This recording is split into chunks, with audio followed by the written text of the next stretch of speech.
The War of Hanukkah was an incredible miracle. And here we are, we celebrate basically by lighting candles.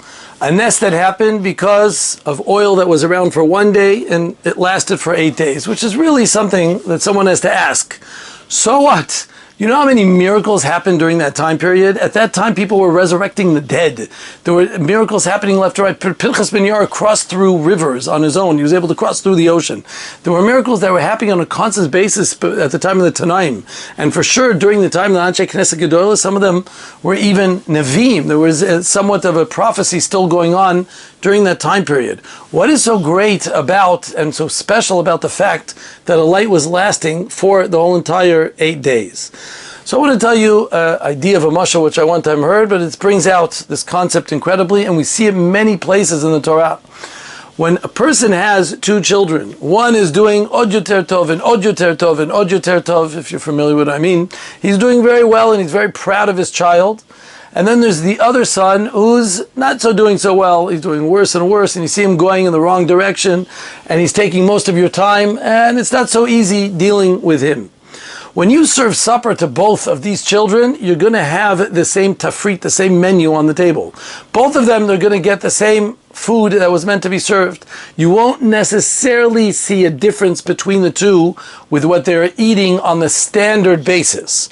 When do you see the difference? When it comes to the matanot, to the extras, when it comes to all the special additions and slipping that you try to give to that child, you'll always find that the better child will always get something a little bit better. You mefanek him, you give him a little bit of extra cash, you give him a little bit of a nicer present, you give him a little bit something nicer in order that he'll enjoy maybe more than the other one. If it's necessarily good al pi chinuch, that's not our discussion.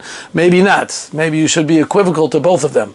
But that's usually an intrinsic habit that is within us, that we know this child I have a greater connection to, I love him, I care about him so much more, and I really want to just give him that extra special matana, that present that I can go ahead and give to him. In other words, when it comes to the basis of something, you don't see any difference. But when it comes to the extras, the little pitzponets, the little addendums, over there you're able to see the beauty of the connection, of the relationship. So Lamashal, with Yosef, when Yosef was going and being sold by his brothers in a very dismal situation, HaKadosh Baruch Hu set up that there will be a nice smell in the caravan. As Rav Chaim Shmulevitz writes, he could care less about the smell in the caravan. He's in a much worse situation. But the answer is that HaKadosh Baruch Hu is sending the extra messages. The point's not when you're in the standard, when it's outside, in order to say, remember, Bubale, I'm still here. I'm still paying attention to you. Chazal tell us that when David HaMelech killed Goliath, when he killed Goliath and he plummeted and he fell, his head fell right next to David HaMelech, meaning he was 6 amotal and a few tfachim, and a little bit extra, in order that his head should be right there, in order that he should be able to go ahead and slice his head off and be able to kill him that much easier. Big deal. So David will take a few extra steps and go kill him. David Melech will go to him and will go walk to him. He had to make him perfectly to hear. But it's the extras that go ahead and give us a certain amount of a kesher, a relationship, an ahava. That's where the beauty comes from. And the appreciation comes from the little extras that happen, not necessarily from the standard, from the things that happen. When we see something a little bit more that Hashem makes the push, we suddenly get much greater of an appreciation for it. Ad kedei kach, we find that by Avram Avinu, when he was going ahead and looking at Eretz Yisrael, HaKadosh Baruch Hu worked it out that he should see a panoramic view. In other words, he didn't have to turn his head left and right. No! So turn your head, that's why you have a neck for. What's the big deal? You have to spoil him? Because HaKadosh Baruch Hu is showing him again. These little extras are there to represent something. It's to represent a message, to know that I'm not just giving you things that you need. I'm not doing miracles in order just to make sure you survive, in order to make sure things are okay. I'm giving you a little bit of extra to show an affection, an affiliation, to let you know that I'm here, to let you know that it all came from one place because I love you, because we have such a beautiful relationship. And that's everything to do with the menorah, because we don't realize the war of Chanukah was 3 years, and there were difficult years, and they went through a lot. It was not one war, it was 3 naglat, it was 3 full shifts and dealing with tens of thousands of people, and it was not easy, and yes, there were people that were lost on the way. We didn't have 100% tally. We did lose people on the way, and it wasn't so sure what's going on. The Beit HaMikdash stood fallow for a long period of time, a few years. And when it was all over, and Antiochus already gave up, and it was time for us to be able to take over, yes, it was an exhilarating time. It was a time of simcha, but we weren't sure about our kesher, our relationship with the Kadosh Baruch Hu.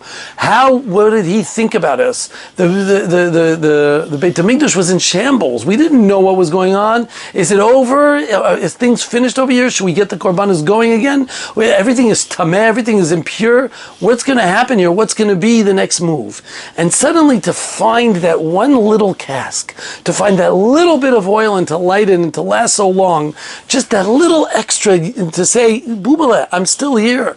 I'm giving you those extra chocolates which I know you so appreciate. I'm doing something extra to show you, yes, I'm still here, and yes, it was all for me, and I understand that it wasn't easy, but don't worry, there was a reason for it, and it was all behind the deck, and that's why it happened.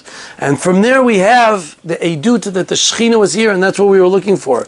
It's not worth all the wars. It's not worth all doing it again if we don't know that the Shekhinah is with us. Moshe Rabbeinu complained in the Midbar. He said, when Kodesh Baruch Hu said, I'm not going to go with you after the Egel Zev, it says, I'm going to send a Malach in front of you. Moshe Rabbeinu bitterly complained, and he said, if you don't go with us, Mutav Lanu Lisher Khan, I'd rather just end up staying here in the Midbar. We don't want to leave. It's not worth it for us.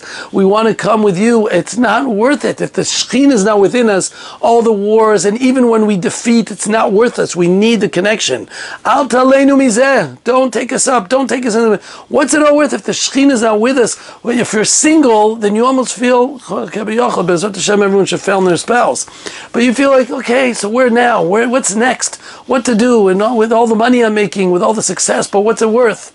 I need to be able to do it with someone else, with that partner. We needed that HaKadosh Baruch Hu with us in order to be able to help us make the next step, in order to continue. And that gives the Ruach Chaim. A person, lo aleinu, that was drowned in the ocean, and a person makes incredible feat, and he goes in and pulls him out, and he's able to try to do as much resuscitation, but he finds that the neshama is just there. So he saved a body without a neshama. He tried his best, and kol kavod, and he gets credit for it. But in the end of the day, it's just not the same when the ruach and neshama are there. You want that person to be there with you. You want the success of the ruach to be there with you also. And that's what it was. It's good that we won the war, but where's the neshama? Where's the spirit? Where's the whole relationship? It's good a body, a guf bli neshama is not worth very much. We need to have that relationship also, and that's what we were begging for. And therefore, the best place to do it with the menorah, because the Gemara says that Eidut Hidel Baye Olam, that the menorah is an Eidut, it's a testimony that the Shekhinah is sure in Yisrael, that there's a Shekhinah inside of Yisrael, and by doing that, we had that incredible relationship. And that's why we celebrate by lighting these lights right before we went out into the 2,000 years of Galut that we are in right now. We have the lights of Chanukah to remind us on a year-to-year basis that Eidoti Le'olam Shechina Shara Yisrael. The Shekhinah is here, and no matter what happens, HaKadosh Baruch Hu is always backing us up. After a year and a half of a terrible war that we've been going through, so many casualties which are hitting together with October 7th, we've bounced over the 2,000 range about the amount of casualties that we've suffered because of this terrible and difficult war that we're dealing with, a bunch of crazies that are surrounding us, and we're just begging for one thing. Eidoti le'olam shechina shara Yisrael. Where's the Shekhinah? We're looking for him. We're looking for those signs, and Hashem did it for us. He gives us nes after nes. A week ago, the siren didn't go off, and a missile landed from the Chutim and went in between two buildings in Tel Aviv. That's a miracle if you'd ever had it. They said, Hedja, if it went a few centimeters here, a few centimeters here, it would have blown up a building with many people inside of it, and people were not in their bunkers because the siren it was a mistake, it was a fashla, but it didn't go off. Kodesh Baruch Hu sending us his little signs, his little messages, those little lights that he sends us in order to remind us, Rabotai, I know it's been hard, I know it's been long, I know it's been difficult, and I know you're wondering where I am, but remember and don't forget that Eidoti Le'olam, the Shekhinah is still here. Keep lighting those candles, keep that tikva up, and Bezrat Hashem, we don't have a Medina without the Ruach Chaim inside of it. We have a place, we have an Eretz, but an Eretz Yisrael. It has to be together. There can't be just a Yisrael Chas V'Shalom without the Eretz inside of it. And that's the power of Baruch Hashem, the power behind our connection to be able to go ahead and keep with our tefillot and our davening in order to be able to succeed. Shabbat shalom.